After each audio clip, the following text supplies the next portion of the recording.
the shadowed heart of Tanzania's Selous Game Reserve, where the Rufiji River coils like a vein through untamed wilderness, anthropologists from the University of Dar es Salaam unearthed a survivor's fractured testimony in 2023. Chaba Msimango, a 42-year-old fisherman from the remote Wakwela village, clawed his way out of a 20-foot African rock python's crushing embrace after it swallowed him headfirst during a midnight hunt, his screams echoing unheard for 3 agonizing hours as the serpent's coils tightened like iron bands around his ribs, forcing him to slash at its innards with a rusted machete from the inside out. This isn't myth, it's etched in medical scans showing fractured vertebrae and acid-burned flesh, a raw reminder that in the wild's silent grip, death doesn't always roar, it constricts, slow and deliberate, until your last breath is a whisper against scales that have claimed hundreds before you. But what if the river's ancient guardians weren't just pythons? What if something older, hungrier, stirred beneath? This is the land of the Wakwela, a semi-nomadic people who have fished these waters for 400 years. Their lives are delicate, packed with the river's rhythms. The Rufiji isn't just a lifeline, it's their archive of ancestors, its bends holding secrets in every eddy and silt bank. But in the dry season of 2023, something shifted. Subtle at first, like a fever you dismiss as the heat. Fish hauls dwindled, not from drought, but as if the river had swallowed its bounty whole. Nets came up empty, tangled with unfamiliar weeds that pulsed faintly under torchlight as if alive. Elders spoke of Mfalme Wakwela, king of the coils, an old Wakwela legend, a serpent spirit born from the river's rage when colonial dams scarred its flow in the 70s. Dismissed as folklore by outsiders, but to the Wakwela it was warning: disrespect the water, and it reclaims you. A broad-shouldered fisherman with a laugh like rolling thunder brushed it off. At 42, he'd stared down crocs and poachers alike. The river gives, it takes, he'd say, mending his canoe by the bank. But that September the signs escalated. Livestock vanished first, a goat herd, then his own prized hen dragged silent into the reeds. No blood, no tracks, just elongated drag marks wide as a man's thigh vanishing into the current. Then came the whispers from the water. Not splashes, but hisses, layered, almost choral, rising at night like a congregation of eels. He heard them first on a solo hunt, the sound slithering up from the depths, sinking with his pulse until he couldn't tell heartbeat from horror. He poled back to camp shaken, scale in hand. The elders examined it under the moon. Not python hide, they murmured. Too seamless, too resilient, flexible as leather, yet armored like chainmail. And those veins, bioluminescent, threading through like rivers of liquid night, hinting at a metabolism that thrived in the abyss, not the shallows. Lab tests later, smuggled out by the anthropologists, confirmed it: unknown reptilian tissue, laced with neurotoxins that mimicked human pheromones. It wasn't hunting blindly, it was calling prey. Paranoia seeped in like monsoon rot. Patrols doubled, thorn barricades rose around the village perimeter. Ever the skeptic turned sentinel, he volunteered for night watches, his machete honed to a whisper. But the anomalies multiplied. Birds plummeted from the sky, wings entangled in invisible snares, translucent filaments drifting from the canopy, sticky as spider silk, but reeking of brackish decay. One dawn, they found an elder's skiff adrift, oars snapped clean, hull crushed inward as if by a vice from below. No body, just a single massive imprint in the sand, coils overlapping like a topographic map of doom, leading straight to the water. The tribe's medicine man invoked the old rites, smudging the banks with acrid herbs, chanting invocations to river gods. It's not one, he warned over bitter root tea, it's evolving. The king wakes with appetites we can't fathom. But legends don't swallow men whole until they do. What happened next would redefine survival, not as triumph, but as a temporary reprieve in the jaws of the inevitable. October 12, 2023. Full moon hidden by thunderheads, the kind that promise rain but deliver only tension. He launched alone, defying the elder's edict: no solo runs after dusk. Baited hooks for catfish, he told himself, but truth was hubris. Prove the whispers wrong, bring back a haul to quiet the fear gnawing the village. The canoe glided into a narrow inlet, fringed by papyrus that rustled like conspirators. Air thick with midges, the kind that swarm wounds. He cast his line, the plunk swallowed by the night. Then, quiet, too quiet. No frog chorus, no insect hum, just the river's breath exhaling warm against his neck. It started as a ripple, a bow wave displacing lilies like fleeing soldiers. He froze, pole mid-dip, sweat beading despite the chill. The sound hit next, not a splash, but a slide, visceral like oil pouring over stone, accompanied by a low-frequency vibration that rattled his teeth. His light swept the dark, nothing. Then, periphery, a coil breaching the surface, thicker than his thigh, scales sheened in unnatural phosphorescence, casting an underwater glow that silhouetted veins pulsing with bioluminescent fury. This wasn't a rock python. Mfalme Wakina was myth made manifest, an aberration, 25 feet of primordial engineering, body segmented like an armored worm, head hooded like a cobra but flattened, sensor pits flaring to taste the air's fierce sweat. Evolved, engineered by some deep earth anomaly. Later analyses would speculate seismic vents along the Rufiji, bubbling up mutagenic gases that twisted fauna into nightmares. But in that moment, science was irrelevant. It was predator, pure and patient. It struck like judgment. The bow submerged first, yanked by an unseen force, tumbling into the shallows with a splash that masked his curse. He surfaced gasping, machete drawn, but the river was alive now, tendrils of current pulling at his legs, the beast's body erupting in a sinuous arc, moonlight fracturing off its hide like shattered glass. The smell hit, not musk, but ammonia sharp, laced with the rot of drowned worlds, invading nostrils like a chemical plea to submit. Coils lashed out, missing by inches, slapping the water into a froth that strung his eyes.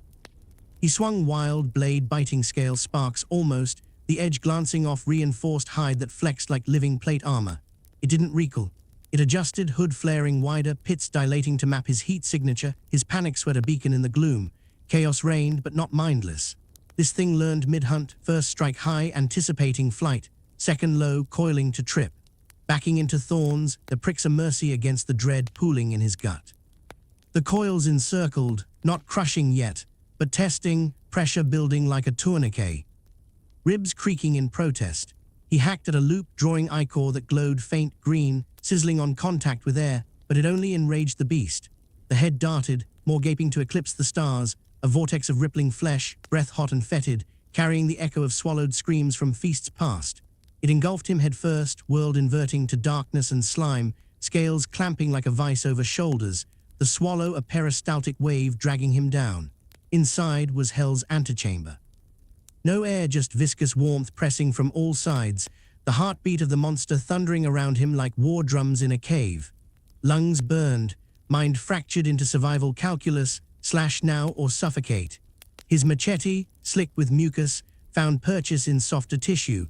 He carved blindly, steel grating on bone, hot fluids gushing in response. The beast convulsed, thrashing the shallows into a maelstrom, but held fast, constriction intensifying to a symphony of snaps, vertebrae protesting, flesh yielding to pressure that promised pulverized organs. Hours blurred, 3 by his later recount, each minute a negotiation with oblivion. Sensory overload peaked, the acrid tang of digestive juices on tongue, the relentless squeeze syncing with his weakening pulse, whispers of hallucinated ancestors urging the cut. And through it all, that intelligence, the coils shifting not to kill, but to sever, as if this were ritual, not meal.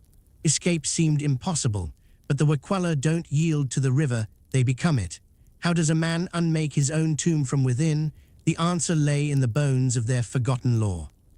Dawn clawed its way through the clouds as he burst free, a birthing slick with gore, the beast's final spasm ejecting him like rejected chaff. He lay there, shattered but breathing, ribs caged in fire, skin etched with scale imprints like a brand from the deep. The serpent flopped dying, 25 feet of unraveling nightmare, its glow dimming to guttering embers. Words spread like peshfa, the Wakwela converged, not with cheers, but ritual silence. The medicine man knelt first, tracing the corpse's veins with herb-dusted fingers. "The king bleeds our river," he intoned. But this was no victory lap. Dissection revealed horrors, not one beast, but a proto-swarm, eggs clustered in its gut, gelatinous orbs pulsing with nascent coils, hinting at a brood ready to inherit the floodplains. Survival demanded adaptation, Wakwela Stulla, primal ingenuity forged in the crucible of their ancestors' wars with the wild. No guns, poachers had stripped those long ago. Instead, they weaponized the land. First, the harvest, scales flayed for armor plating on canoes and shields, their serrated edges honed into barbed lances that could pierce the beast's hide where steel glanced. The ichor, distilled into a toxin slurry smeared on arrow tips. Neurotoxins, it induced paralysis, turning the predator's own senses against it. Dosed with anti-venom roots by the medicine man, he rose by midday, his testimony fueling the forge. "It thinks," he rasped, voice raw as gravel, "feels your fear like blood in water." The tribe listened, then acted. Ancient knowledge met anomaly head-on. The medicine man recalled the Kina Codex, oral law from pre-colonial shamans detailing serpent wards, sonic barriers via tuned drums that mimicked croc distress calls, lung distractions, chemical lures from crushed lyofush glands, amplified with the beast's own pheromones to overload its pits. They mapped the riverbed with weighted lines, identifying coil nests, submerged hollows where the mutagen seeped. Divers, breath held on lung power alone, seeded them with explosive pods, hollow reeds packed with dried sap and viper venom, pressure triggered to rupture on contact. His crew patrolled the inlets, eyes on the water's skin for that telltale bow wave, harpoons ready, lines woven from Nile perch sinew, unbreakable as the river's will. Clashes came in waves, each a lesson in the beast's cunning. Juveniles swarmed first, slimmer, faster, coordinating like a pack, their hisses harmonizing to disorient. One night they breached the perimeter, coiling through thorn gaps, claiming a sentry before the drums warded them off. Losses mounted, 2 youths crushed in their sleep, bodies retrieved as warnings, coils etched with deliberate patterns, almost script. Psychological toll deepened, nightmares plagued the camp, sleep guarded by rotating vigils. He bore the brunt, his scars a map of the moor, but he innovated. Mirrors from polished ostrich shell, strung in the shallows to refract light, blinding the pits during hunts. The tribe's adaptive genius shone, women brewing shadow veils, mud pastes masking human scent, children trained as spotters, their keen ears catching the subsonic prelude to strikes.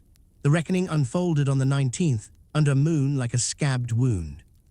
The alpha rose, brood's apex, a leviathan warped by the vents, hood veined with electric blue, body rippling with armored plates that shrugged off all but the tribe's cunning. It charged the village shallows, coils pulverizing canoes, hisses a cacophony that froze blood. But the Wakwela were ready. Drums boomed the ward, sonic waves scattering its focus. Mirrors flashed, pits overloading in seizure. He struck true, ukatuppered spear piercing the underbelly, venom coursing to seize muscle. The beast reared, more agape in silent roar, but the traps held, deadfalls crashing, pods rupturing in acidic blooms that ate at its core. It thrashed, a dying god, dragging 3 warriors under before the harpoon web anchored it, the river running green with its dissolution. By week's end, the brood was culled, carcasses burned in pyres that lit the sullers like false stars, vents plugged with seismic clay to starve the mutation. The anthropologists documented it all. Survivor testimonies, tissue samples shipped to labs whispering of Rufiji anomaly, a rift-born plague perhaps, or climate's cruel alchemy twisting evolution's knife. The Wakwela endured, nets heavy again but changed, rituals amplified, patrols eternal. He fishes by day, watches by night, his laugh rarer now edged with the river's echo. They neutralized the threat, yes, but as the medicine man etched in his codex, the king sleeps, not dies. And in dreams, it hungers still. What stirs next in those depths? In a world unraveling at the seams, survival's just the intermission.